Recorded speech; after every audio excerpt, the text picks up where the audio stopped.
Yo, Thought Warriors. What is up? Higher Learning is on. It's I, Van Lathan Jr. And it's me, Rachel Lindsay. Rachel. Van. Today is Rosa Parks' birthday. Happy birthday, Rosa Parks. Happy birthday, Rosa Parks. Very important woman in history. Do you know why? And it's a serious question, not because of the number of days or anything like that. Why did they choose February as Black History Month? Did it have reason to do with the fact that her she's such an important part of Black history and her birthday is in February? Are there a prominent number of Black historical figures that are born in February? No. What is Donnie say? Come on, Donnie. What does Donnie say? The month of February was chosen to coincide with the birthdays of Abraham Lincoln and Frederick Douglass. All right, well. So I was kind of right. I was kind of right with the Frederick Douglass. Frederick Douglass is very important. Lincoln, I don't think that Lincoln should have anything to do with Black History Month. Same. Like, I don't know what the fuck he's got to do with anything. Look, I'm not, people go, oh, Abraham Lincoln. I'm not discounting how important Abraham Lincoln was as president, probably the greatest president, one of the most tumultuous times in American history. But I don't want no white dude. I just keep it all the way gangster. But that doesn't make any sense. Why are we having Black History Month and coinciding it with someone who's not Black? I mean, I get the argument where people will say what he did for Black people. I get so we're going to say that, but I think that defeats the purpose. Frederick's great. Let's go ahead and throw Rosa in. Her birthday's in February. Right. Let's change the narrative on this. I did not. Are we sure, Donnie? Are we sure? Donnie is good for this. Here's the thing. Google. Let me ask you a question. And I want this as a breakout. Is Abraham Lincoln one of the top 10 most important people in Black history? Are we excluding Black people from this? No, we're not what are you talking about? How can we exclude Black people? No, what do you mean? Well, then my answer would be no. My question, you're saying, is he one of the most, say your question again. So look, if we did the 10 most important people in Black history, right?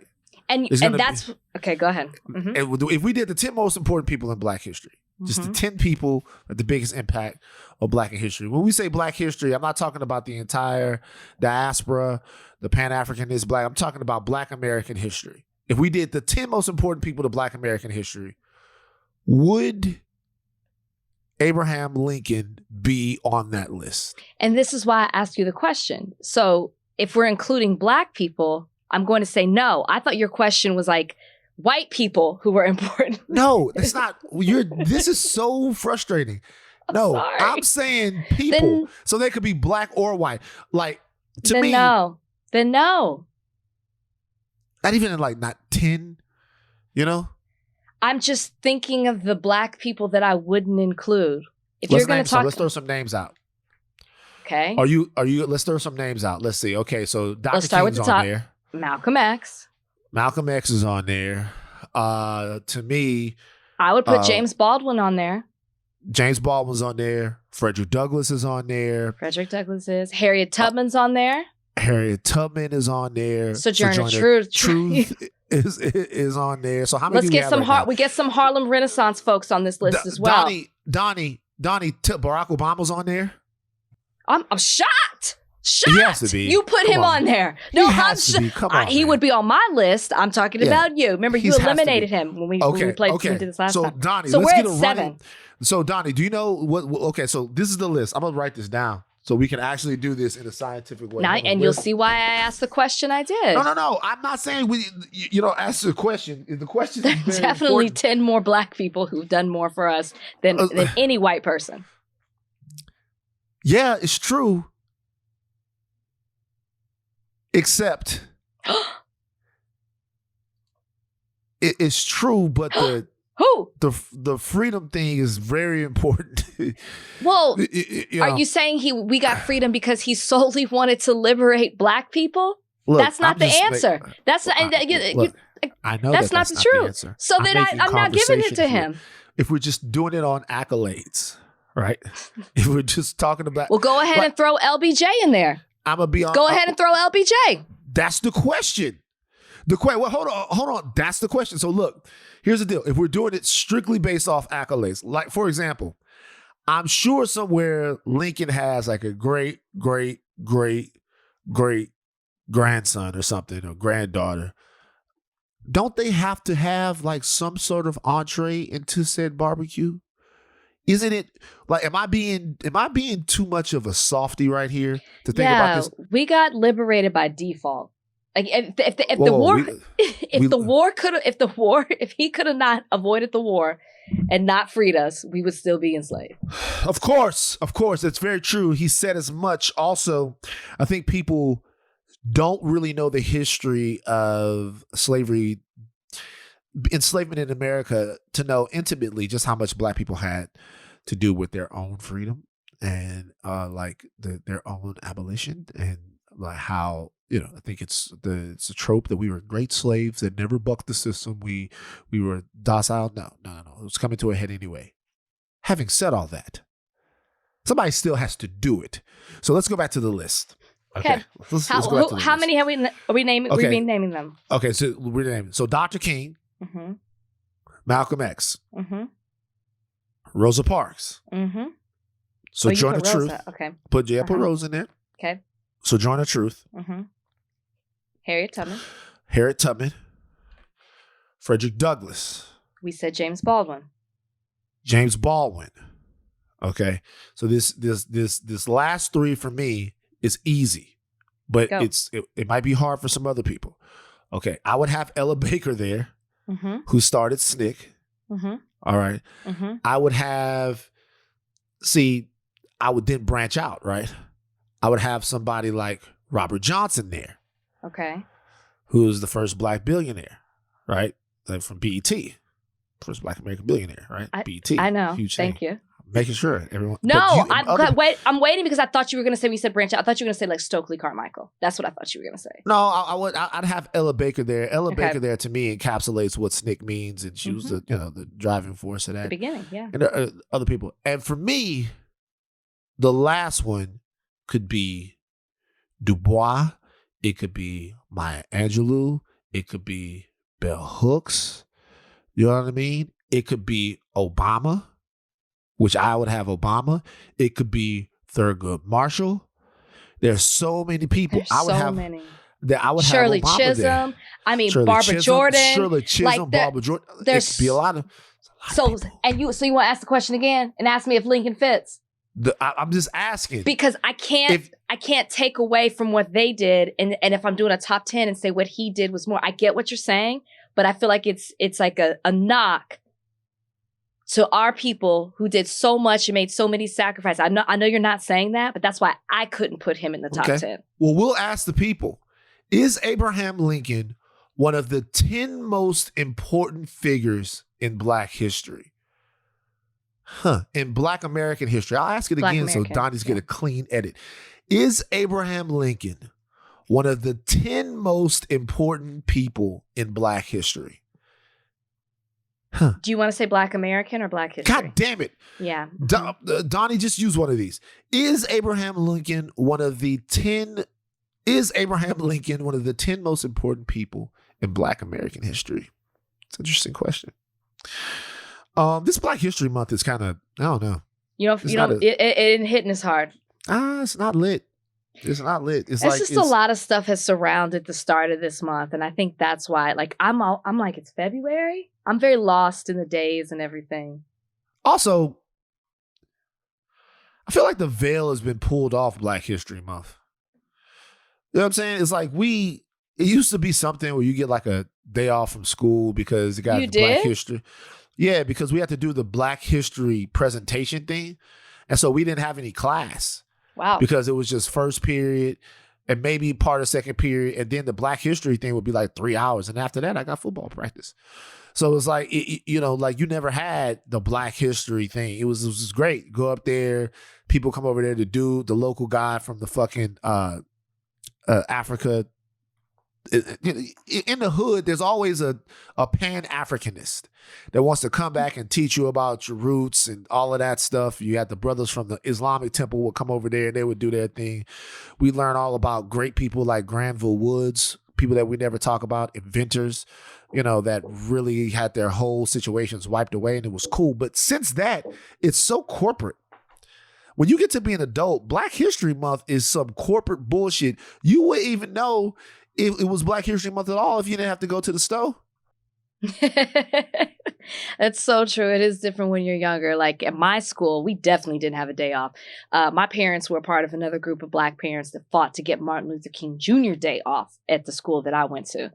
Right. So we didn't have anything regards to Black History Month. So to me, what I remember is doing programs at church, doing speeches, where we would talk about historical Black figures who did something in our community, did something that benefited us. But my mom would always take us to the library too, and we would learn about, because we weren't getting that in school. So it was like a sense of pride that I would feel because I was learning stuff that I, wasn't learning anywhere else. Our childhoods were so different. Let me tell you what my parents would do. So your mom took you to the library and then you would learn stuff, right? Yeah. My parents would teach me, but only after getting mad at me for not knowing something I was supposed to know.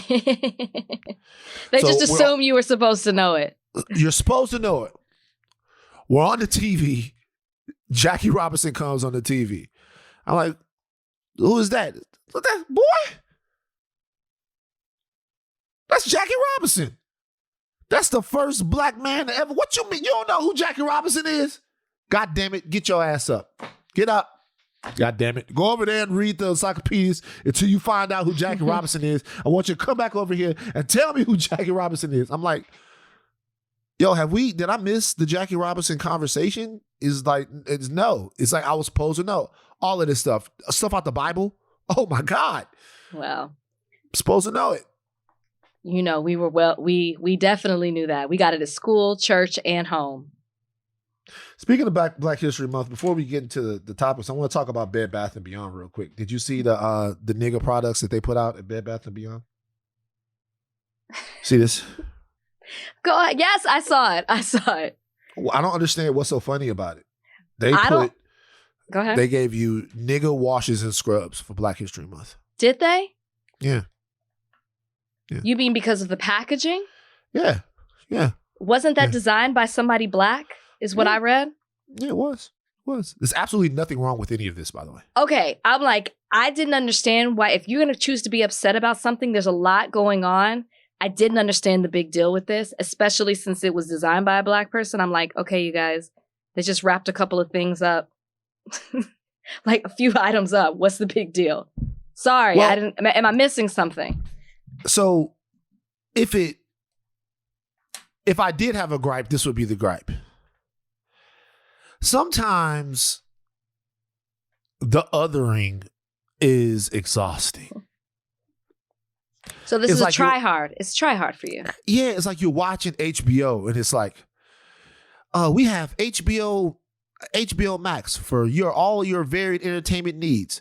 We have HBO Crime for people who like crime stuff. And then we got HBO Urban for all you motherfuckers that want to take it back to the streets. And I'm like, yo, man, just like, do we all have to be our own category? Like, it's like, I get it. This Bed Bath & Beyond thing is great. But like, when I look at it, just put the packages out there. Put this shit out there. It's a great cause. It's a great thing. But it's a little exhausting to dress it up in a dashiki.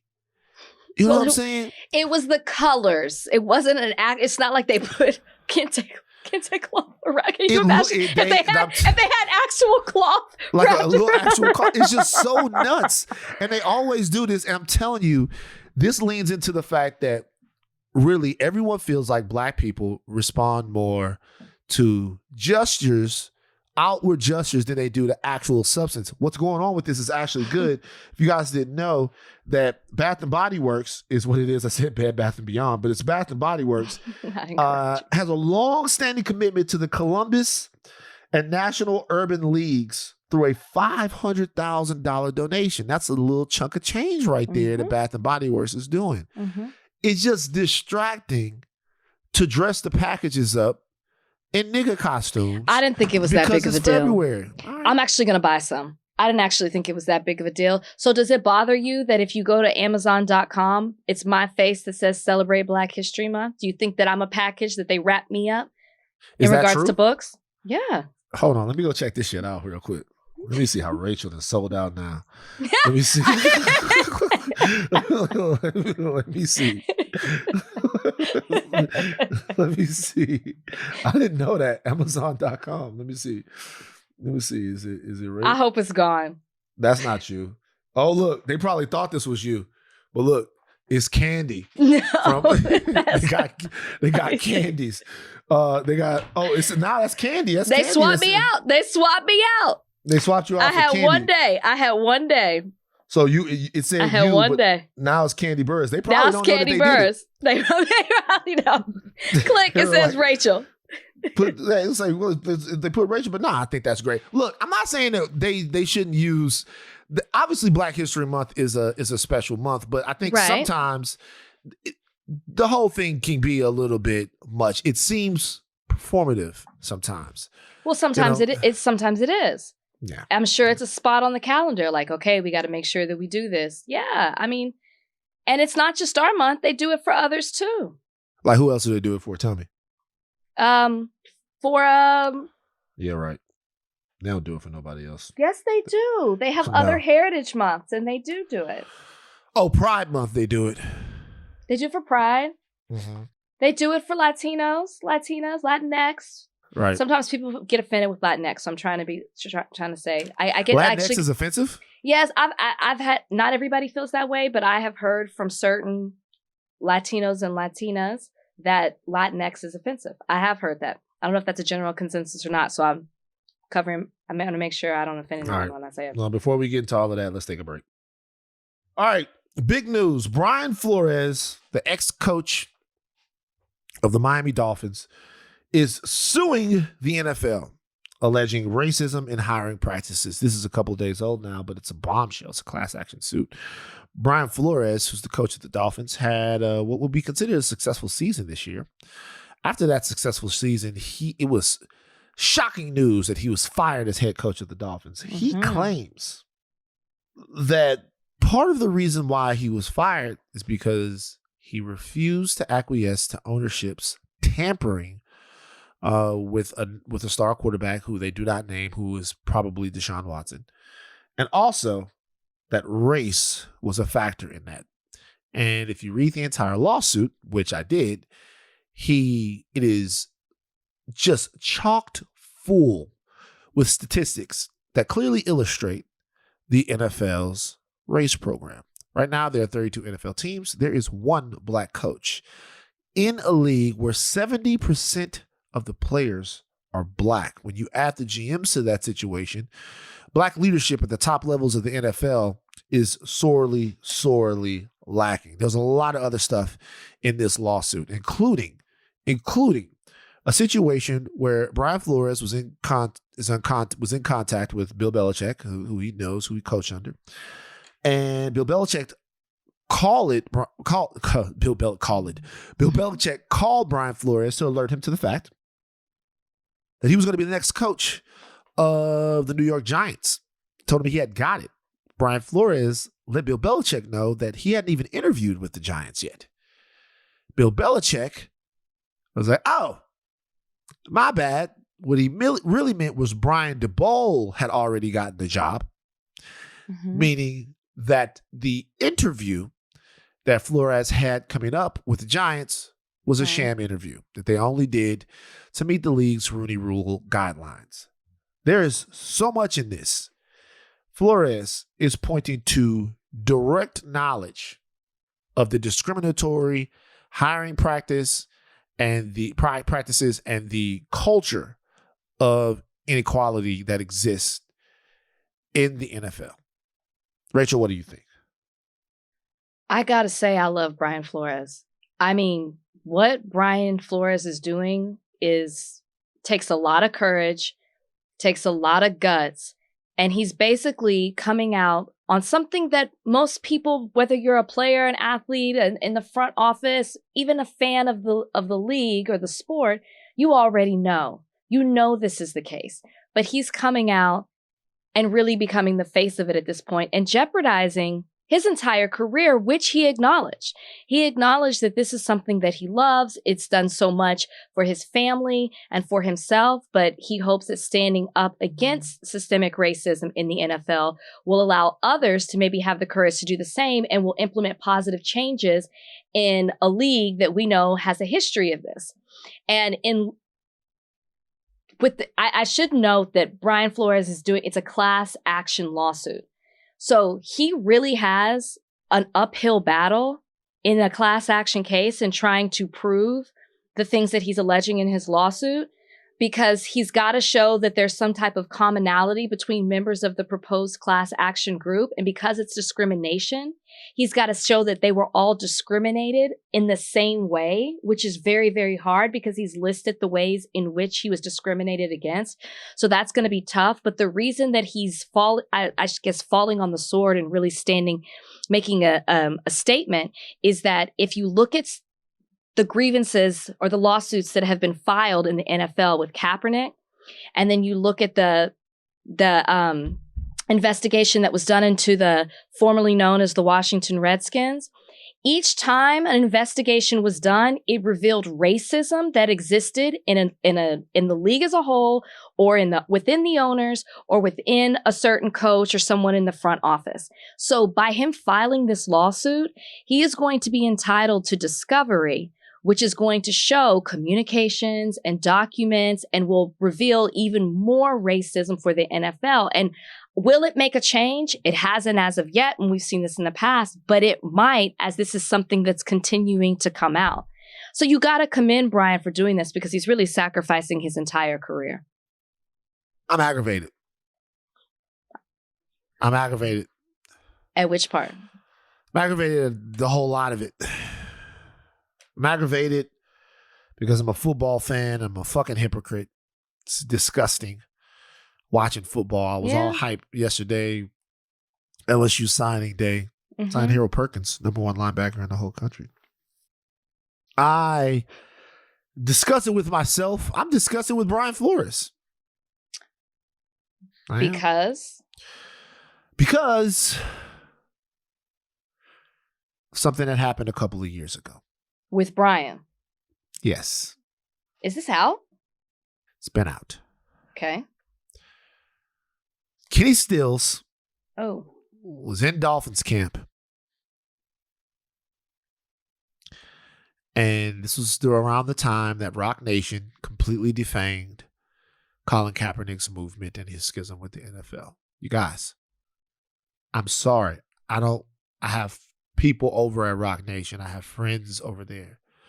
It's not everyone. The reality is that JayZs Deal with the NFL was the death blow to a movement to hold the NFL accountable for some of the racist things that they were doing. It's a fact. A lot of people are going to come back and be like, Van, Colin Kaepernick took a settlement. They settled in a labor dispute. Colin Kaepernick still did not have an NFL team. They tried to have a sham tryout, all kinds of things. When the league was able to partner with the most culturally powerful man in Black America, they essentially made an alliance that made everybody turn back on the NFL games. That's what happened. That's what happened in that situation. What was his deal? I think you need to explain that to people. You're talking about an alliance and they partnered, but in what way? They partnered to create two things. Number one, Rock Nation was going to get to oversee the Super Bowl halftime show. That was one thing. Number two was they were to create this initiative called Inspire Change. And what Inspire Change was going to do was divert money from NFL budgets into things that could help neighborhood activists, not neighborhood activists, I don't want to minimize it, but activists in local areas all over the country. So what they were going to do was empower the players through podcasting and all kinds of other stuff and through television spots to go out there and have a voice and be more transparent about some of the ways they feel like the league is acting. Okay, cool. That was supposed to be one of the solutions. When asked very directly in one of these meetings about Colin Kaepernick, Jay-Z famously said, I think we have to move past kneeling. And it seems as if inspire change is what we moved to. Nobody right now really knows what the hell they're doing.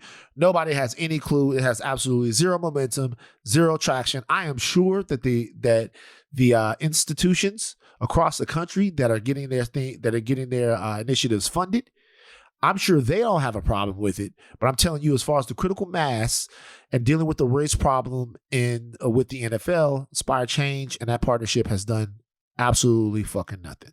We've talked about it on this podcast before. During that time, Kenny Stills, who of course was very, very in lockstep with Colin Kaepernick. He was right there with him. One of Colin Kaepernick's biggest allies, Kenny Stills, and you also had Eric Reed.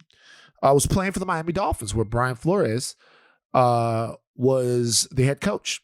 During practice, Brian Flores played 8 straight JayZ songs. While Kenny Stills was out there. Remember, at this point, it was Kenny Stills and and Eric Reed. They were mad at Kaepernick. And he did this, as he said, was an exercise to make sure that Kenny Stills could concentrate on football and making plays more than the other things that are around him. So Kenny Stills was in the middle of a social movement.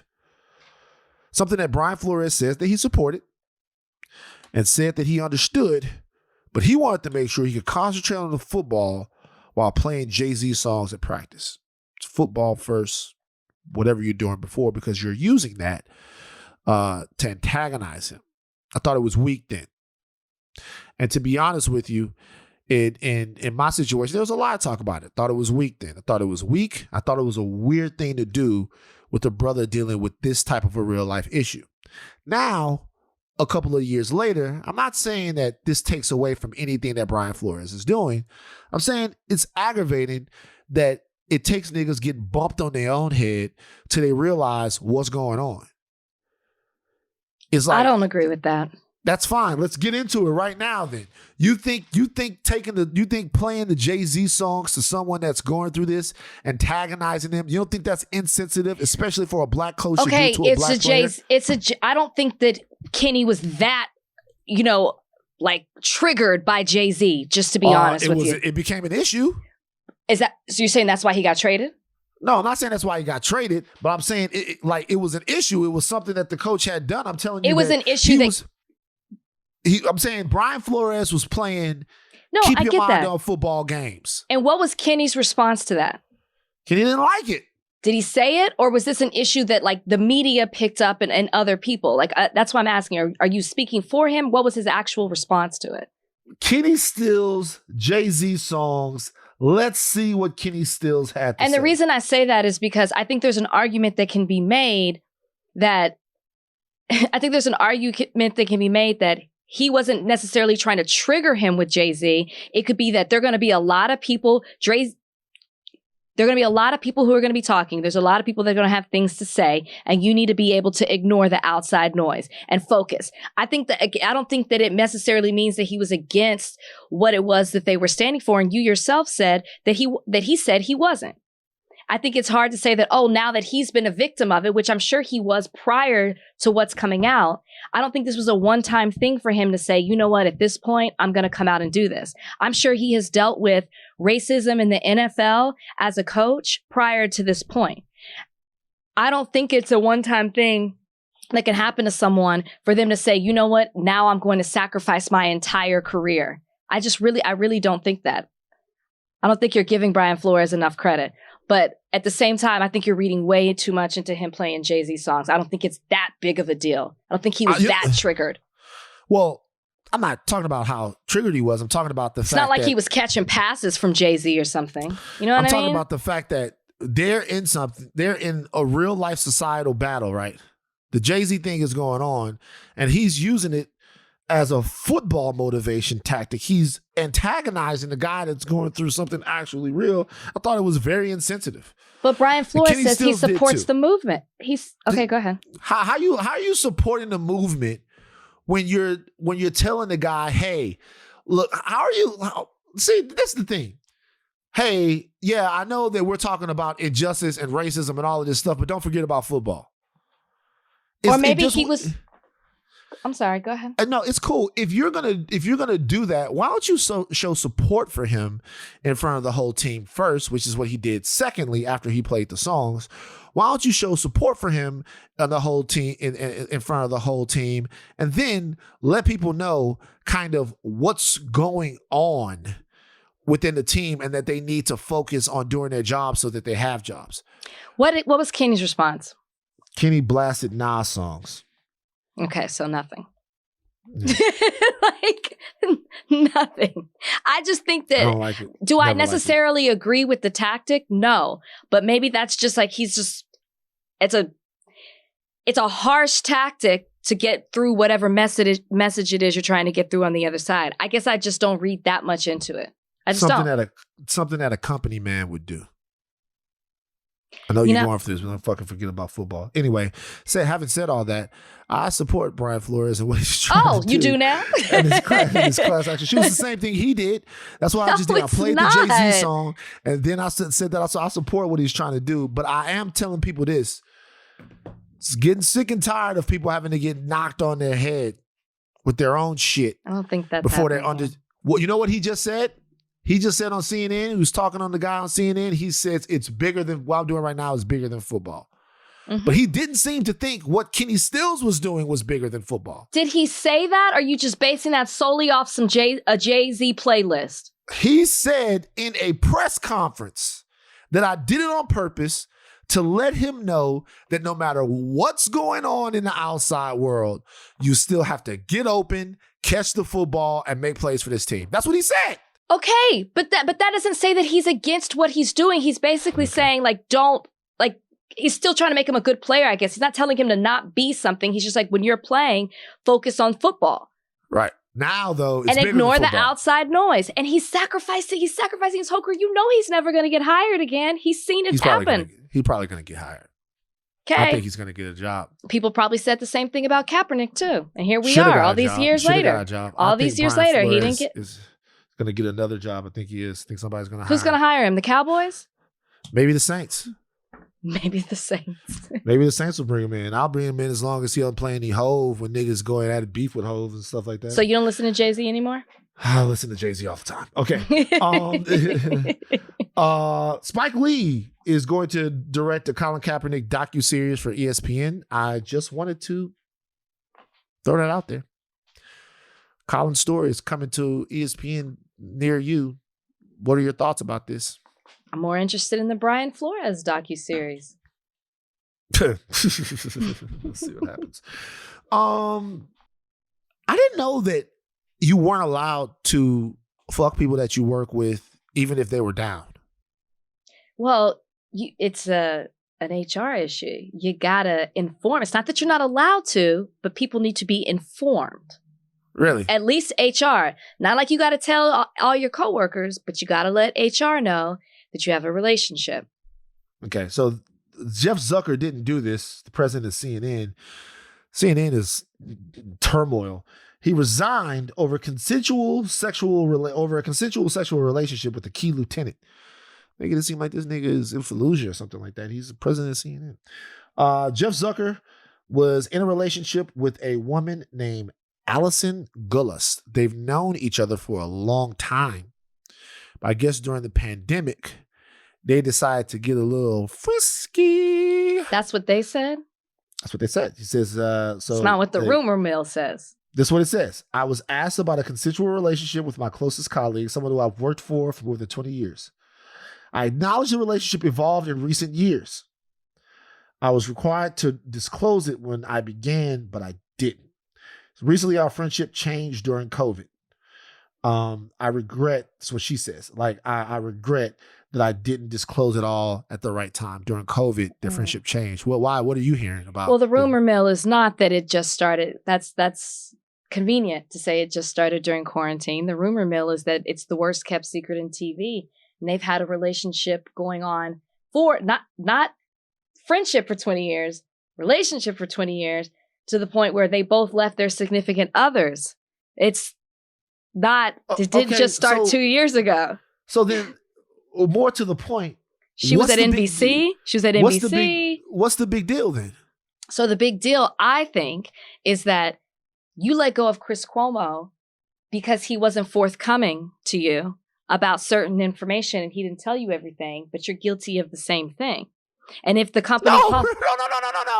He's not guilty of the same thing. They didn't tell anybody. Wait. Chris Cuomo was like harassing people and stuff. But he wasn't. So they asked him. Remember they asked him what his relationship was with his brother, how he was involved with it, and he wasn't forthcoming, apparently. I guess they did an investigation. That was my understanding, Rachel, right? That's totally different than fucking somebody that you work with. I'm not putting them on the same level. What I'm saying is I was reading into this that the reason Jeff Zucker is stepping down is because he wasn't forthcoming with information about a relationship that he had with a coworker. And I'm sure company policy is that you have to inform HR if you are. So he kept a secret. He didn't tell. I'm just saying you literally fired someone. Yes, he did other things, but he also did that as well. I was just saying that there's a little hypocrisy in that. I'm not comparing the two. I'm just saying there's some similarities. And I think some people are like, okay, go ahead. I understand that you have to make sure that people aren't dipping in the company ink all over the place and HR issues and stuff like that. But do you have to really lose your job over a consensual relationship? You know, well, the rumor is that she got hired to do certain things because they were in a relationship. Katie Couric wrote about it in her book. She said that when he helped her work on her syndicated show, he insisted that this woman do the PR. This woman left NBC. She came over eventually after working with Andrew Cuomo. She came over to work with him. Uh-huh. There were you can't say there wasn't some favoritism going on, which is why you have to be forthcoming with these type of relationships. Yeah. I guess, look, everybody has their favorites, you know? People have their favorites, but this is favorites for the right reason. You know? Well, she gets to keep her job. Yeah. He's rich. He'll be fine. I don't really care that he lost his job. I remember when Tavis Smiley got fucked up. Remember when? Oh, wait, did he do something in a hotel? Was he like knocking on doors or what? Yeah, okay. So Tavis Smiley got fucked up. And it was so funny because I watched the Bill Cosby documentary, which you refused to watch, which you should watch. I watched the Bill Cosby documentary, and at one point, Bill Cosby was talking to Charlie Rose, and I was like, shit, both of these motherfuckers got fucked up. And then I thought, at one point, everybody got fucked up. Cosby, Lauer, Charlie Rose, Tavis Smiley, fucking what was the other guy? Oh no, the head of CBS, Les Moonves. Everybody was getting fucked up. Everyone. And Tavis Smiley was like, the funny thing about his is that he was like, yeah, I've had, relationships with people that I work with. How can I not? Like, I'm here all the time. I didn't know that's what he was like, I'm here all the time. Like I'm here all the time, and these are the people that I'm around. So I just don't think it's weird that you would have relationships with people that you're around all the time. Gosh, people have to understand the power they exert over people that they have a better job or better status than. Like, they don't understand the pressure that, we talked about this before, the pressure that comes with, you feel like you can't say no to certain things. No to this date. No to this, advance. Oh my gosh. Cut out Van's laughter Van's laughing because he's reading an article right now. Not at what I just said. Let's be clear. Tavis Smiley defends sexual relationships with employees. Where else are you going to meet people? Where's Tavis now? He's doing this thing. He said he's somewhere doing this thing, man. Okay. Oh my God. He's doing this thing. So Tavis Smiley's, he was so important. Where else are you going to meet people? That's what Tavis Smiley says. Tavis Smiley never goes to the grocery store. Think about it. Tavis Smiley goes from work directly to his bed. He doesn't even drive home on the way, which you might see somebody just work. He teleports right to his bed. Can't meet anyone else. Tavis Smiley never goes to the gym. Tavis Smiley doesn't like hang out at a bar and have a drink. The only place he can meet people is at work. Oh, Tavis. By the way, you have no right to talk about this. Because? Your whole relationship is based off meeting people that you work with. Like your whole relationship is based off of it. And you had more power than Brian when you met him. It's totally different concept. True or false? Just answer the question. True or false? It's false. No, it's true. It's absolutely false. Don't you minimize our relationship like that? Talking about it was a work thing. He came on a show for dating. He made the choice to come on the show. Hold on. Did you get paid? I did. Did he get paid? No, he did not. Wait, you don't get paid for going on The Bachelor? No, you don't get paid as a contestant. Wait, what? You don't. So you go on The Bachelor. You do all of that shit. You don't get paid. You get $0. Some people quit their jobs to come on the show because a lot of people come on, especially these days, and look at it as an opportunity. You know, like, oh, I'm going to use this as a springboard to do something else. Contestants do not get paid. Only the lead does. I'm not going to lie. Them's the thirstiest motherfuckers in the world, and you are one of them, Rachel. You're so thirsty. Why? You do all of that shit and not get paid for it? My job kept me employed and paid me while I was on The Bachelor. And if I hadn't been employed, I probably never would have gone. If my job didn't agree, I would have never gone on the show. And then guess what you did as soon as you got back? You quit. Loyalty. No, I didn't. Loyalty, I actually was in trial. Please don't. Somebody hasn't read my book because that's not what I did. I haven't read it yet. I'm waiting for the right time. Me and y'all see what kind of support I get? Bozeman read it. Bozeman read it. You didn't see that picture? Yes, I saw the picture. It was really cute.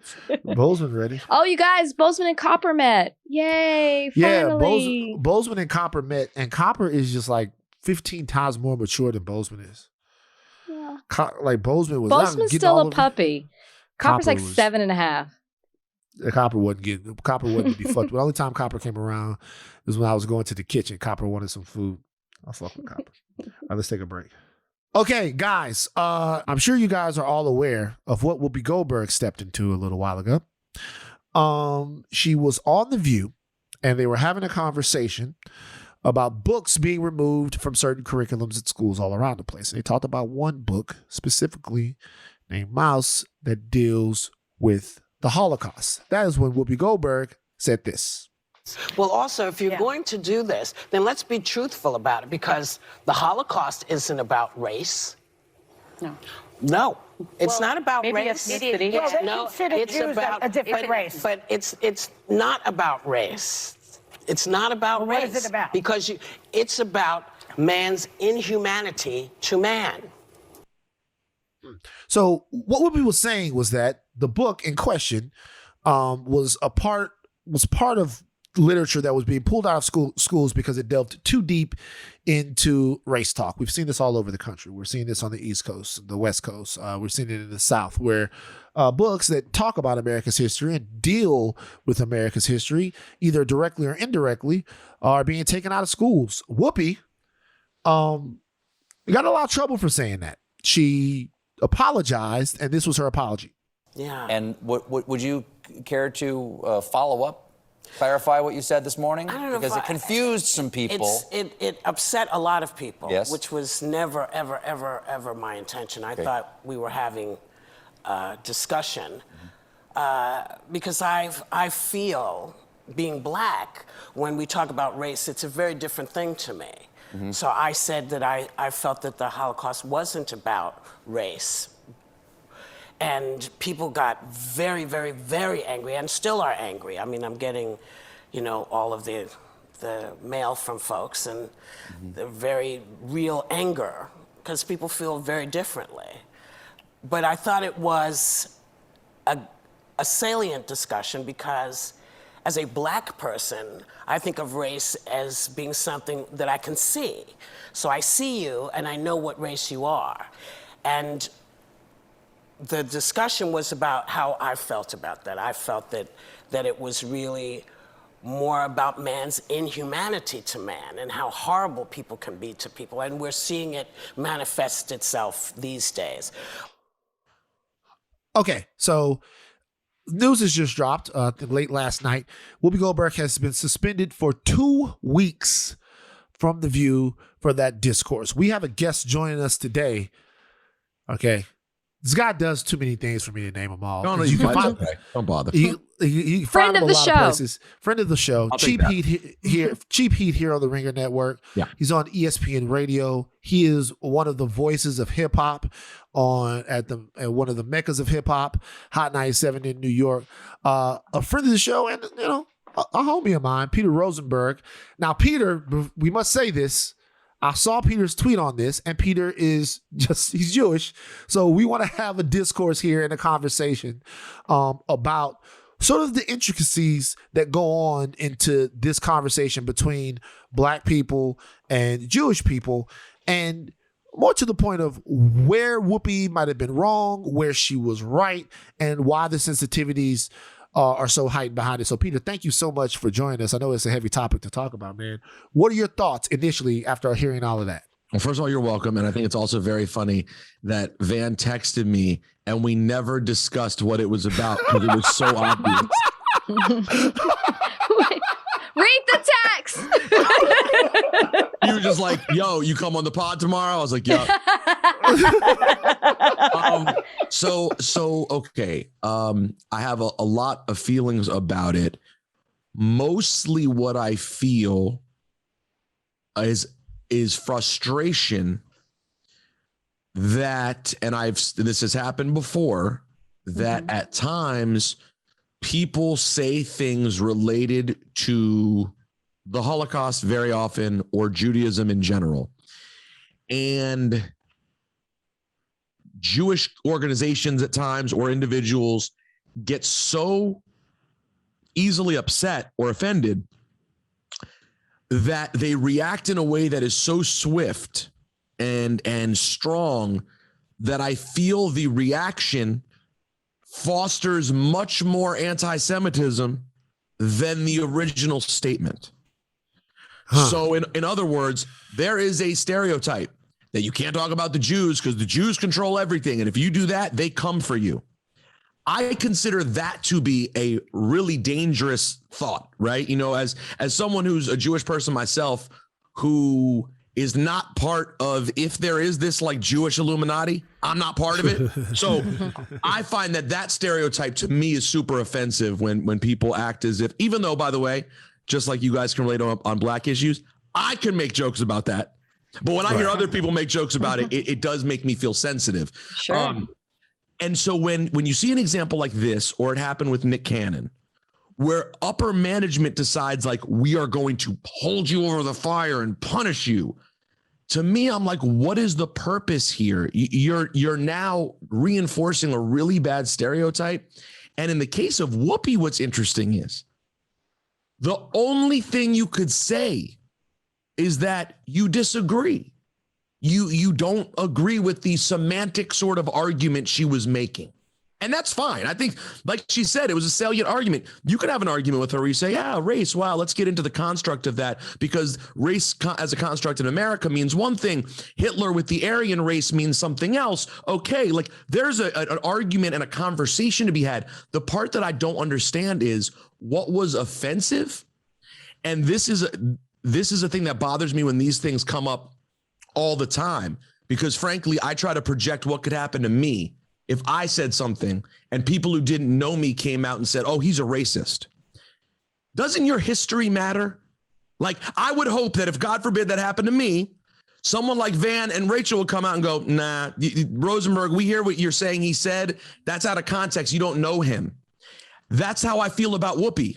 We know her. We know what her intentions are. We've seen her every day on TV for, 20 years of The View? I think of Whoopi as practically being an old Jewish lady herself. Like from the sort of political stances that she takes, she reminds me of like she'd be a friend of my mom's. So the idea that she would be accused of doing something bad and now she has to get this, pardon the phrase, public lashing I think is terrible. Why does she need a 2-week suspension? Who are you appeasing? We know what her intentions are. So I find it all to be really frustrating. And, and of course, for my troubles, I've gotten called a self-hater now and an anti-Semite myself. God. Oh, yeah. Come on. You know what people are going to do. But it's got to stop somewhere. It never stops. It never stops. I'm so sorry. I'm so sorry. No, please go ahead. Well, I was going to ask you, and you just answered my question. Do you think she should be suspended? But then you already answered that. So the next question I have is, what I find interesting is this show is called The View. And it's about having different discussions and challenging one another and just having an open conversation. At least that's what the show is supposed to be. Mm-hmm. Don't you think it could have been more beneficial if she wasn't suspended and you explained why people were upset or not upset, or you brought someone on, just like we're having a conversation and we brought a guest on, someone who can speak to what was problematic or maybe why it wasn't or why people don't understand this? Yeah, that's the thing. It's like, for me, a 2-week suspension implies someone said something really hurtful and really like almost unabashedly hurtful.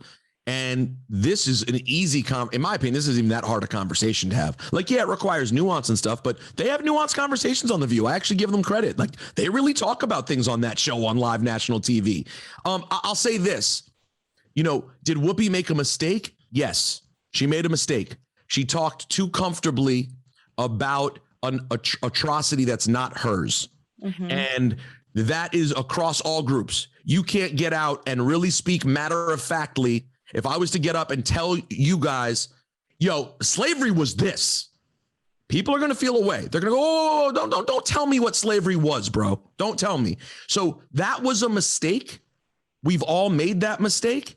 It doesn't change her intent. She talked a little too loosely. Why? Because she's sitting with her friends. She's with Joy Behar, a Jewish woman. She was comfortable. And so she maybe she sounded a little too forceful in her opinion on it. And it makes people go, hey, that's my story, not yours. But to accuse her of anti-Semitism anyway, no. So I think for me, if I'm not going to say what she tried to say, because I think what she was saying was pretty evident, right? She was saying it wasn't about race because and these things, like Peter said, are layered, right? Hitler certainly thought, and you can read Hitler, okay? Hitler certainly thought that the Jews were a race, a version of humanity less than what the Aryans were. Mm-hmm. That goes without saying, okay?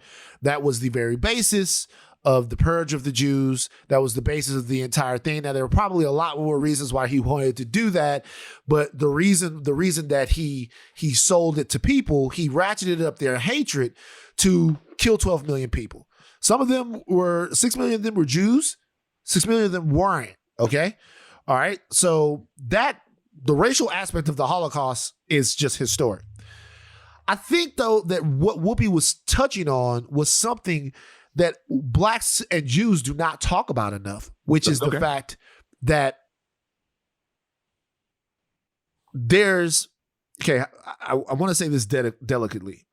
There's a specific pain about being black, right? And there's a specific pain about being Jewish. The difference between the two is black people can't ever access whiteness, and the Jews we know here in America can, mm-hmm. right? And that wedge and that schism is alienating to black people sometimes. Mm-hmm. And sometimes they don't want to get put in the same container, because whenever we get put in the same container, there somehow seems to be a way that we find ourselves to the bottom of that container, even amongst the oppressed, right? Mm-hmm. So what I heard from a lot of people was like, no, it's not the same. Like, I would be at TMZ, Harvey and Evan and all of my colleagues there. They would be like, I'm a white man, and this is what white people do, and this is what white people do, and this is what white people do. They're white, and then they're also Jewish. Well, I'm just black. I'm a lot more than that. I'm black. I'm probably Nigerian. I'm a Louisianian. I'm a hip hop lover who thinks correctly that 400 Degrees is better than Reasonable Doubt. I'm a lot of things, right? Mm-hmm. But to America, I'm just black. And I think a lot of black people have take issue with the fact or don't understand the fact that Jewish people have this deep, older than America, if we're being honest, history of pain, but then they also get to be white. And so I think that is where that's where Whoopi stepped on it. And I also think that's where a lot of the people that came out and that didn't get it, I think that was a lot of their gripe. What do you say to that? Yeah, I think, did you read the article that I posted about my dad? I did not, but I didn't get a chance to. So when you guys get a chance, I posted it and put up my stories. And my dad talked very specifically about this issue. Right. And it goes two ways. And it's super interesting, I thought, what he said.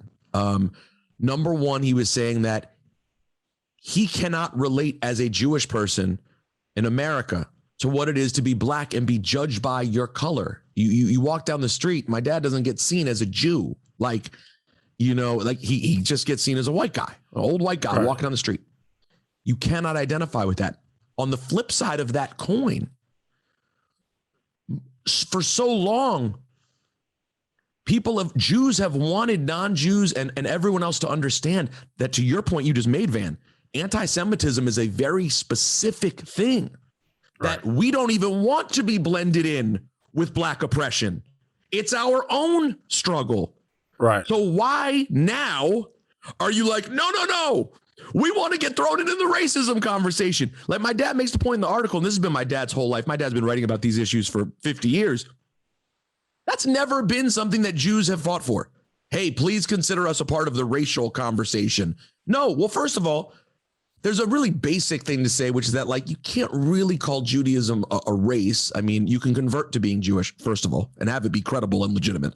No offense, Rachel Dolezal, but that's not a thing. And on top of that, there are Jews of all different races, right?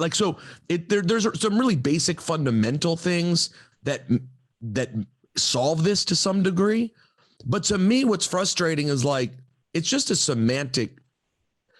Whoopi's talking about the racial construct in America because the subject was originally about books related to race, etc.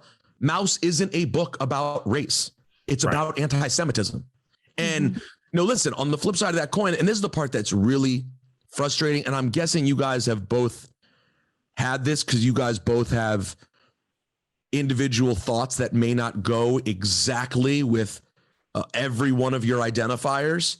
And when we have arguments like that, things get thrown in your face, like people throwing things in my face about not standing up for Jews and attacking me for these opinions, because this isn't the first time that I've come out and said, that's not anti-Semitism, let's chill. I also have come out against anti-Semitism and been utterly ripped by that. And it's been unpleasant. And to be totally real and honest, it has happened a lot in the hip hop community, and it hurts. It's not fun to see tweets. When I came out and said I wasn't comfortable with Jay Electronica's album content and some of the things he said, talking about the synagogue of Satan, and people with a straight face tell me not to feel a way about that. There's an explanation. Why would you feel any way about someone repeatedly saying things about the synagogue of Satan and then being like, just go read the Christian Bible and you'll understand what it means? Why would that help my feelings on it? It's hurtful. It really is. I'm not saying it's not unpleasant. It really is. And it's uncomfortable because in hip hop, the black Jewish relationship has long been so complicated because on one side, you have all these Jews who are down from Beastie Boys, MC Serch. Beginning, yeah, sure. But then you also have some usury and the labels and there's always a little. Even when people nicely talk about Lior, the impression they give of Lior, it's still got a little bit of anti-Semitic tropes in that, right? And if you know Lior and his story, you understand where some of those tropes may come from, but it doesn't make it less comfortable. Bro, just in my day-to-day in hip hop, the amount over the last 15 years that I've gotten the comments about me being Jewish, yelling out yelling out on the street to me, saying things like, yo, man, me and Saif talk about this all the time because Saif witnessed it so many times and would like put his head in his hand because people come to me like, yo, Rosenberg, man, you're not so bad for a Jew. Like that's regular. I got that regular. So like, just to be clear, anti-Semitism is very real. It is a problem in America, always has been. It's been a problem in the world, always has been. But let's call it out when it's real and not when it's someone who's proven herself to be a good person just saying something that you didn't agree with the way she said it. Van said that he worked with people at TMZ that said they were white and Jewish. Worked. I said worked. He does not work there anymore. Okay? I don't work there. But he always brings up TMZ. No, because it's wow. It's a part of you. It's okay. It's a part of your past. Man. I got to bring up the Bachelorette. It's what we did it, Van. We did it. But Van just brought that up, that he worked with people that said they were white and Jewish. When Whoopi was talking, she was saying it's not about race, and she was calling white people Jewish. I was reading this article, and it made me think, does labeling Jewish people as white, do they feel, and this is really a question I have, do they feel that in any way that erases their history or some of the oppression that they suffered related to the Holocaust or even way before that in history? Is that why there's a separation between white and Jewish? Because lumping them in as white almost seems American in some sense of the word. And this is a question that I thought of. I was reading something today. Yeah, no, it's a good question. You know, and by the way, it does get thrown out there. You know, like people will say, like black friends will joke and be like, Rosenberg isn't white, he's Jewish. And there is like this joking about it. But at the same time, I always describe myself as white because that's what my American experience has been. You know, like there's no getting around that. So to me, I understand not wanting to call, if you're Jewish, I understand being a little uncomfortable being like, no, I'm just white. Because the fact is, I can end up in a room of just white people who, if they're all not Jewish, I will feel Jewish and I will feel a little uncomfortable. But it's not the same as a black man walking or a almost black all woman. of my Jewish friends, almost all of my Jewish friends have said to me, I'm white around you, but around them, I'm a Jew. And by the way, that's a great way of putting it. And my dad dropped a gem. But here's a gem on the flip side of that from my dad. Jews will always say, you know, they don't let us in the country clubs too. And you're right. They didn't let us in the country clubs, but you could go swim at the public pool. No one knew you were white, but you could still swim at the pool. Right. So you just couldn't get to jump in. You couldn't join the club, which is shitty and it's wrong. But it's not the same as being black, where you can't jump in the pool anywhere. 1954, 1953. Do you know how much discussion your discourse with Jay Electronica caused? Like that back and forth, because number one, when that dropped, we didn't really have shit else to do. That was like early pandemic. Yeah. And then I've heard him say that in other records, right? Yeah. And I knew exactly where it was coming from because when I was a kid, I actually asked my mother, I asked my mom like what a synagogue was. And she goes, well, that's where Jewish people go to church, but we're not talking about them. Like, that's not what we're talking about. This is being talked about as like people who are saying that they're something that they're really not. Now, I'm curious about this. Do you think that that's an anti-Semitic bar? Here's what's anti-Semitic. Okay. That conversation, which I had to have repeatedly and endlessly, what I kept being told was, this isn't about the real Jews. This is about the fake Jews. The problem is most people like, and Jay and I haven't discussed this in a very long time because we used to argue about these things in person. Now we haven't spoken in years, but I can't say Jay. People who are fans of Jay and who came after me, the problem is this. They're saying, no, that's not about the real Jews. That's about the fake Jews. Who are the real Jews? Well, the real Jews are black. Well, what am I? You're a fake Jew. Wait. So it is me. So then my thing is this. I'm stuck in this awkward position, and this is how I say it. Right. I'm the last person who's going to argue about whether or not the original Jews were black. I don't. Why would I? That would be cool. I don't have any downside. But Right. if you want to consider me the fake Jews, okay, I'm the kind of Jews whose family were thrown in ovens. I'm that Right. Jews. Right. Call us the fake Jews. Call us the fake Jews. I'm among the 6 million fake Jews, right? Those were when my mom was born in a displaced persons camp in Germany. It's because her and the other fake, quote, fake Jews were all under attack and getting killed, right? So it's this very hard thing where they literally say to me, and this line always makes me want to I don't even know how to respond. Yo, Rosenberg, it's not anti-Semitic because anti-Semitic doesn't even make any sense because it's not about Jews. It's anti-Semitic, people who are Semitic, and that's not Jews. And I'm like, but guys, we're playing, again, more semantics games. Anti-Semitic in America means you don't fuck with Jewish people. You know what I'm saying? So to answer your question in a really long way, I don't know about the specific bar specifically, but when you add up all of the imagery Jay uses, it starts to feel a little uncomfortable. If I'm being honest, I think if it was in reverse about someone else's group, they'd go, man, there's a lot of evidence to make me go, oh, no, don't worry. He's not a racist. Like you'd be like, oh, okay, well, there's a lot of stuff around that makes me feel like it's a racist. You know what I'm saying?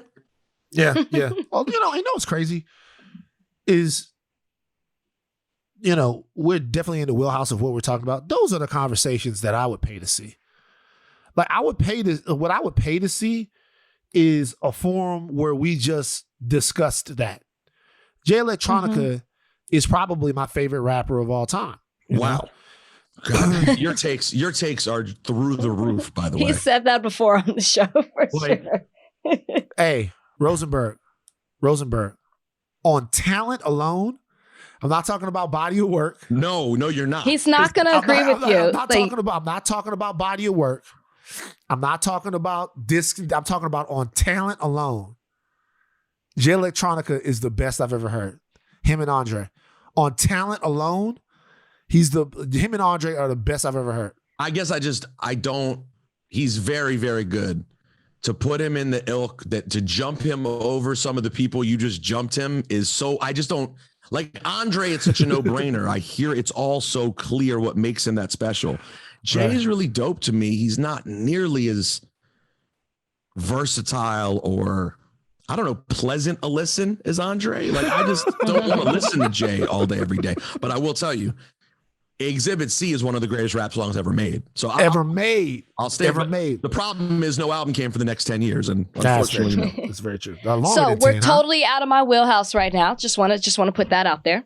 No, so I'm going to bring Go ahead. But the last thing I want to say with him is with Rosenberg is look, between us, let's just for the sake of this interview say you're not white. Okay. I know you want to be white because let's face it, Rosenberg, who would? But let's say you're not white. Right. Let's say that in some way black people and Jewish people could re-access the alliance that was there, if we're being honest, in the 50s and the 60s. Now, there are a lot of reasons why that eroded. But let's say that there was a way that, forgetting about the European American power structure that exists, just as people talking to one another who understand what it's like, just to be real with you, to be kicked in your ass wherever you go, like here in America, and then, Jews wherever they've been. How can we stop the Deshaun Jackson situations, the Nick Cannon situations, the situations where we seem to be talking past one another while trying to say things that are seemingly empowering to either one group or the other group? Because, to be honest with you, we can talk about what's real and what's not, but black celebrities are afraid of the Jewish community. They are. Like, they're afraid of the Jewish community. It seems as if Joe Rogan could say nigga on a podcast that's here on this network, Spotify, where we're recording this. But if that was the K word all over the place, that the reaction would be completely different. And black people see that. And sometimes there is acrimony because of that. But in the last couple of years, I'm seeing the two communities bump heads in a way that I really hadn't seen before. What do you attribute that to, and how do we fix that? Seriously. Wow, man. The first part of that is so deep, like the history is so deep, and there are things that are so complicated. We could do an entire podcast just about Louis Farrakhan and the role that Louis Farrakhan has played between blacks and Jews in America, right? Because that's, especially in hip hop, that's so complicated. So complicated. And shout out to Royce the 5'9", who when the Deshaun Jackson thing happened, and I was attempting to speak about it as best I could, Royce called me and to the point you're trying to make was like, yo, I want to know. He was basically just like, I want to understand how Jews feel about Farrakhan. I've been hearing about this for so long. I want to explain how I feel about Farrakhan. Man, I want to know how. Yeah, Roy's just a realist. Just a quality person.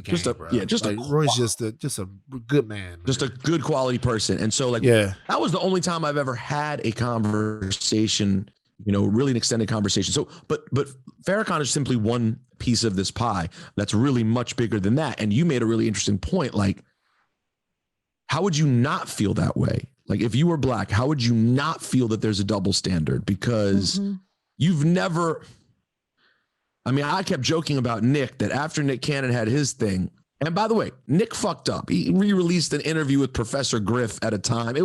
I really didn't think it was not a wise move, right? And I was disappointed in it because I love Nick.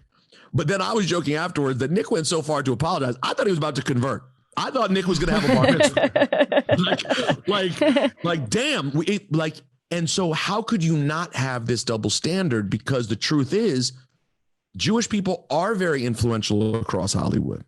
Jewish people have done really well in that space, and I'm very proud of many of the things that we've done with regard to trying to bring other groups with us. But at the same time, am I going to sit here and pretend that I like the decisions of every rich executive who's Jewish and across field, but particularly in Hollywood? So I don't know what to say to that. Although Rogan's an interesting one too, though, right? Because he's said so many different things that haven't led to him, you know what I'm saying, losing his situation. By the way, even when I completely vehemently disagree with people, I never am for people losing their platform to speak on. Neither am I. Even if I'm not a Rogan guy. But people coming at me like, you come at Rogan. I'm like, yeah, I come at what he says. I don't come for his job. Right. But yeah, I don't know, Van. That's a really deep thought. I get why black people would feel a way about that. And I also would have a basic expectation that just because that there are rich, powerful people who happen to be of Jewish persuasion, that you wouldn't throw that onto everybody else. Just like I try my best to never do that of any other group. I guess that's all I could really say. But the bottom line is, the reason I think it's happening is why everything's happening. Come on, bro. It's Trump. Trumpism turned shit up so hot that naturally two of the groups most affected by this shit that has Jewish. I know Jewish people. I can speak for myself, members of my family and friends. We have real life conversations. I don't know if black folks do. I've had real life conversations with Jews about where is this shit gonna go? Like my family, my brother and his family, they just handled getting their Polish citizenship because we're entitled to it. I'm on it. I'm going to Vancouver. So Jews, no. We're worried it could go down. Oh, yeah. And we do have these conversations, by the way. We do, bro. I'm on it. I got crates and crates of ammo in there. I'm on it. If it gets sticky and it goes down like that, we out. So and because both groups feel that way, couldn't it be possible that's part of the same reason we're going each other's necks so much? Because we're kind of both scared that the temperature's been turned up. You know, and on top of that, we have to deal with, well, no, both of us do. Because fuck, y'all got to deal with Kanye. We have to deal with fucking these Jews that are in there too, amongst them. And you're like, what the fuck? You know, your Jared Kushner's, your Stephen Miller's, and these supposed Jews who are all a part of this exact same thing. You know what I mean? Yeah. So I think it's scary for all of us. And I think you make a really great point. The more conversations we can have, you know, it's so corny, but it really is true that like we have way more similarities than differences. And I really wish we could have more conversations like this. I'm thinking documentary. I'm gonna be honest with you. I just had an idea. Hey, by the way, that's it. I know an Oscar. I know a guy who won an Oscar as a producer on a film. And I know a guy, he's black, by the way, the guy I'm talking about. But I know a Jewish guy who is really in like the hip hop world. They could come together and maybe do something. I'm with that. I'm thinking documentary. I'm thinking that we're gonna talk. How about that? By the way, we should talk. I've not thought about this. We should talk. Yeah, we should. By the way, I know who could be the narrator for this documentary. Come on, get me employed. Get me employed. Come on, Peter. I heard Rachel's book reading. He's doing more for me. He's got to narrate this shit. All right, that, my friends, was the great Peter Rosenberg. Thank you so much for joining us today, Rosenberg. What a fantastic, enlightening conversation, my man. Appreciate you guys. Okay, fantastic interview with Peter Rosenberg. Fantastic. Absolutely. Oh, I have a serious question of the week. It's another one for Rachel. Rachel, I'm doubling down on Van's serious question of the week this week because I thought about something. I thought we already did it. Oh, you're gonna do it twice. Okay. Do it twice. Okay. Here's the thing. Here's a serious question. All right.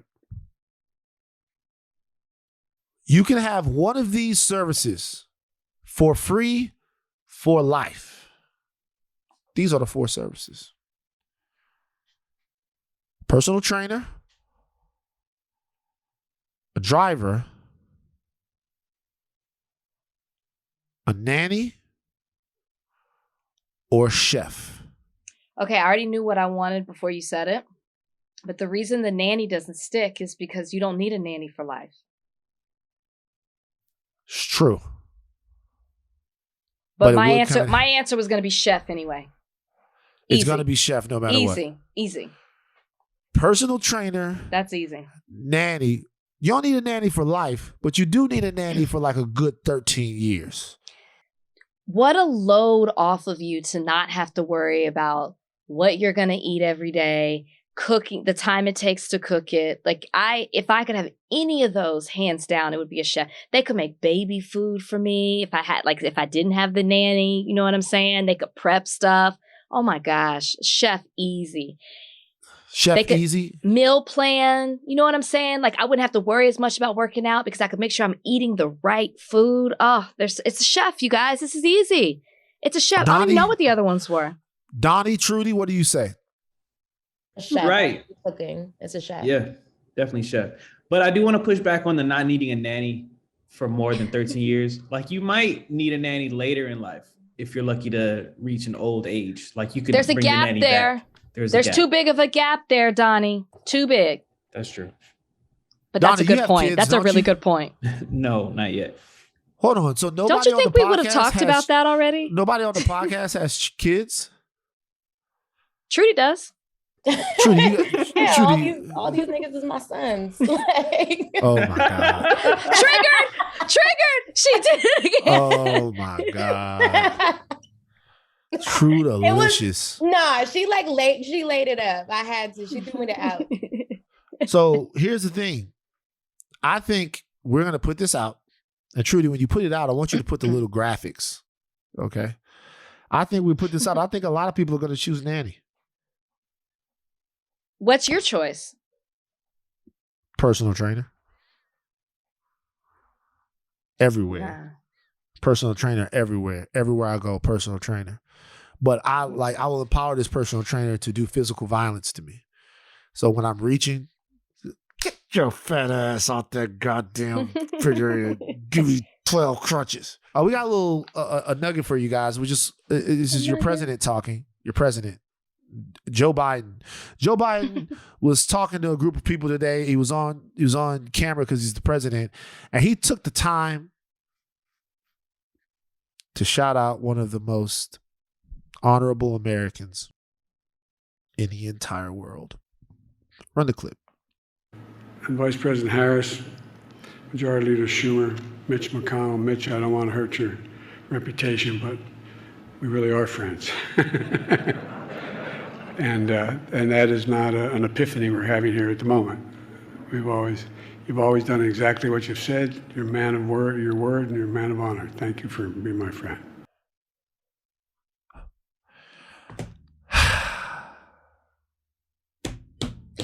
When you think about all that Mitch McConnell has done and continues to do, how can you not be unsettled listening to a man that we helped, extremely influential in getting into office?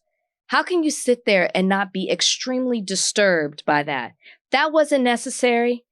There was nothing to be gained from that other than for Mitch McConnell himself. And for you to skip over a Chuck Schumer or whoever else and to sit there or stand there and say that about Mitch McConnell, a man of honor? What has Mitch McConnell done that's been honorable? So, a man of his word, he is, because his word is shit. So, here's the thing.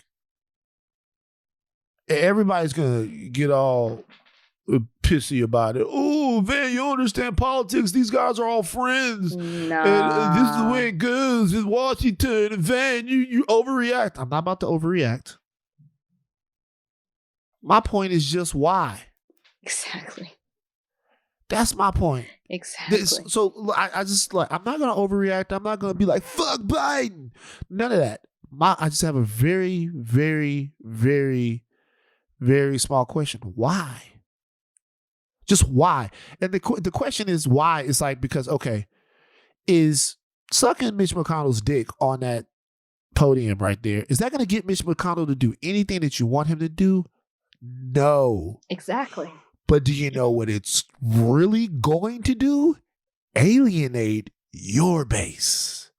Mm-hmm. So the question again is why? Mm-hmm. Is smacking him on his ass right there going to get him to vote differently in the violence and police? Is he going to get him to stop filibustering everything that we're trying to do? No, it's not. The only thing it's going to do is hurt you. So the question, once again, is just why? And it's also insulting to us. Yo, exactly. I'm sure he's not your enemy. So you guys have been great friends, but he's definitely my fucking enemy. Mm-hmm. Mm-hmm. Like, I'm not the president. There are definitely rights that I don't have. Mm-hmm. I'm sure you guys kick it, play golf, and do whatever down in the basement at Camp David, eating fucking ice cream with waffles on it. All kinds of. I bet it's great to be the president. Think about it. You got a chef. You can make whatever you want. I would be in there and be like, yo, see? You know what I want? A chef. Shout out. See? A chef. Once again, proving our point. Bro, a chef. Proving your point. A chef. Hey, bro, make me a bacon-wrapped popsicle. Yes, Mr. President. Whatever. And they down there let Mitch McConnell let Mitch McConnell do all that. I'm sure you guys are cool, but we ain't cool, dog. I'm not going to spend too much time on it. I don't want you guys to get mad every time. Every time I criticize the Democrats, you guys get mad. You guys say, "Hey, Van, fuck you. You overreact." I'm not overreacting. I'm just saying, doesn't seem like no. For all those people who want to say that to this, answer the why. Explain to us how Biden saying that is good for the party, is good. Not even people in the party, people who voted for him. Somebody explain to us why, for all the people who might criticize that. All right, Donnie, it's time. It's mailbag time. Do it. Go. Come on, hurry up. We don't have time. Mailbag time. Time to read your letters and then we'll reply to them. Oh, it's mailbag time. Write us with your queries and we'll chime in. Okay. Jose Suave 245 asks, what's the craziest thing you've ever seen happen in church? Hand job. Okay. Well, I can't top that. Fact. I mean, woman with her hands in a guy pants saw it. They looked like they were drunk though. I'm not gonna lie. How old were you? Oh, I was grown. Oh my God. Was that in LA? At an LA church? Okay. Not really. Wow. Did they know you saw him?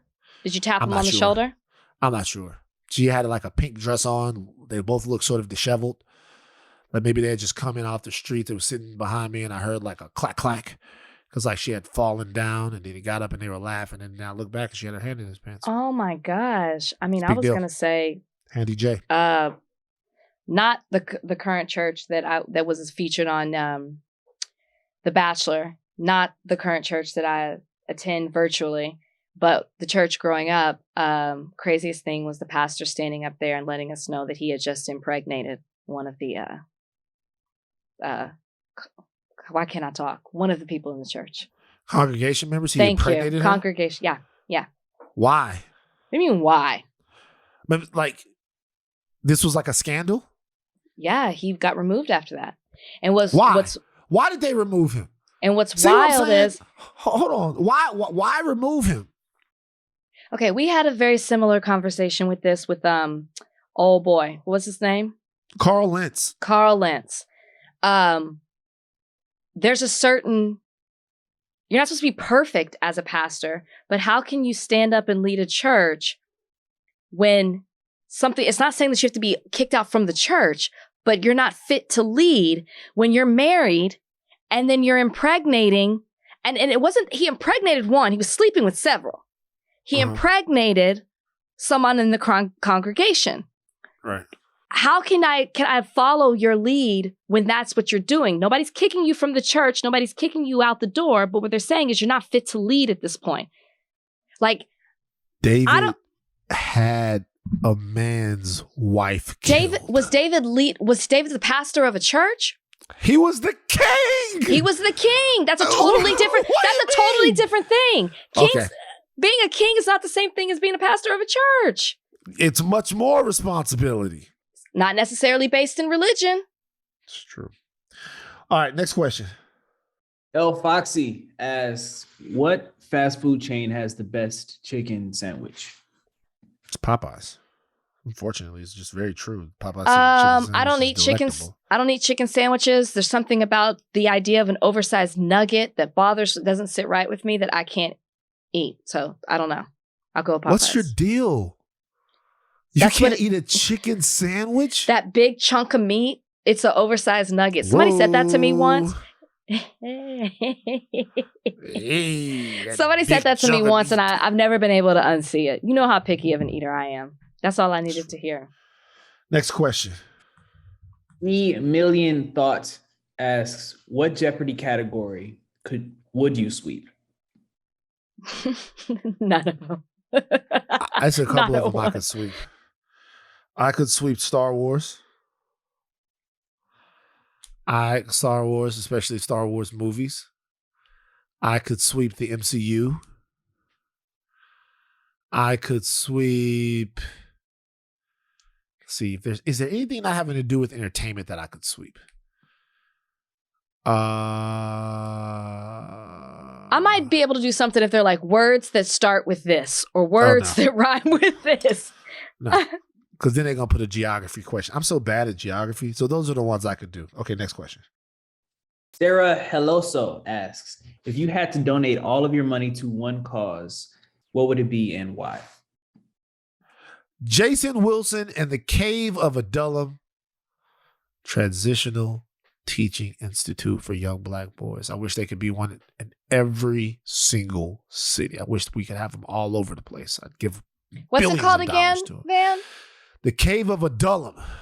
Young black men, self-defense, emotional maturity, all of those things. Teaches them to cry sometimes. So sometimes you got to cry. I wish they were everywhere. The question is one cause. It would definitely be related to education and mentoring. So maybe I would do the Boys and Girls Club. I don't know one specifically which one I would do, but it can't just be education. It would have to have a form of mentoring with it. Because I just think that's so key. It makes it way more personal. It's true. It's true. All right, last one. All right, from Nessa Castellanos. She asks, how would you like to see companies truly honor Black History Month? I don't know. To give money. I don't even want no product. education and research, right? Don't Money. just give money, but like the training, the knowledge, the education, the tools, equip them with that as well. And the money. Both. Money. Or how about this? This is to all companies out there if you really want to show that you're about it. Just for February, name a Black History Month CEO. Make a black person the CEO of your company. And then let us go around and change shit up. That's the gift that keeps on giving you around. Everybody get Juneteenth off. I hire all my people, all my cousins. Everybody gets a job. You know what I mean? But all of this dumb shit, putting the dashiki on the products, that's not gonna work. I'm not interested in that. Do you have a problem if they use colors? Because that is what Bath and Body Works did. They use colors. They use black, red, yellow, green. That's what they did. You have a problem with that? Can I be honest with you? Look around this room. Look, like I got Willie Rowe from the Saints over there. I got an LSU helmet. I got my dad's lariat. I got a bookshelf. I got a bunch of watches. All kinds of stuff. I got ring lights like a thought. I got all kinds of things around here, right? All of this. Do you see any fucking red, black, and green shit? We got some African-American art out there. You know what I'm saying? We got, don't get me wrong, but you see, like, no, man, be regular. Right. Like just do your thing. And don't do it with the colors. How about this? How about this? Take some of those products and do a whole section of products. And maybe they're doing this from young black female business owners there to spotlight them for the month. Put their stuff front and center. Their product. Their regular product. That's good. Yeah, stuff like that. Stuff that actually helps raise awareness for stuff that black people are doing every day. Stuff that's going to last longer than February, man. That's the only thing I say. Not to nitpick, you know. We get everybody trying to learn the right way to do it, but I don't know, bruh. Just put Charlie Brown in a kufi and then say it's a black Charlie Brown. Nah, man. We want our own cartoon. All right. That's enough of mailbag. That the last question pissed me off. Do you have an unexpected ally of the week? Yeah. Robin Thicke. Yeah. And Kim Jong. Now, here's the thing. They did. Hold on. Is that how you say his name? Seriously. Is it Kim Jong? Kim Jong. Okay. Yeah, Robin Thicke and Kim Jong. Yeah, go ahead. What are you saying now? Well, yeah, if you guys didn't know, it's been reported on the Masked Singer that Rudy Giuliani was unmasked. And when the judges saw who was unmasked, Robin Thicke and Kim Jong walked off set in protest. Good for them. Now, they came back and finished the show. So it's half. They get half a point for being an unexpected ally of the week. But they at least, unlike Nicole Schwarzenegger, sorry, I'm messing that up, and Jenny McCarthy. Hold on. Nicole Scherzinger. Nicole Scherzinger. Unlike Nicole Scherzinger and Jenny McCarthy, who sat there and, bantered with him until they came back. So at least they got up and were bothered by what? I had a Nicole Scherzinger phase, man. Well, it needs to stop today. Little too skinny for me back then. Not body shaming, but I like, you know what I'm saying? I like heavyweight. I like a heavyweight. You know what I'm saying? I was at 140 and up. It was like, and that's not even all. We going. I'm from the South, baby. Woo! You know what I'm saying? Come on. 140 and up. That's a lightweight. That's the lightweight category. Oh, wait. Rachel's leaving.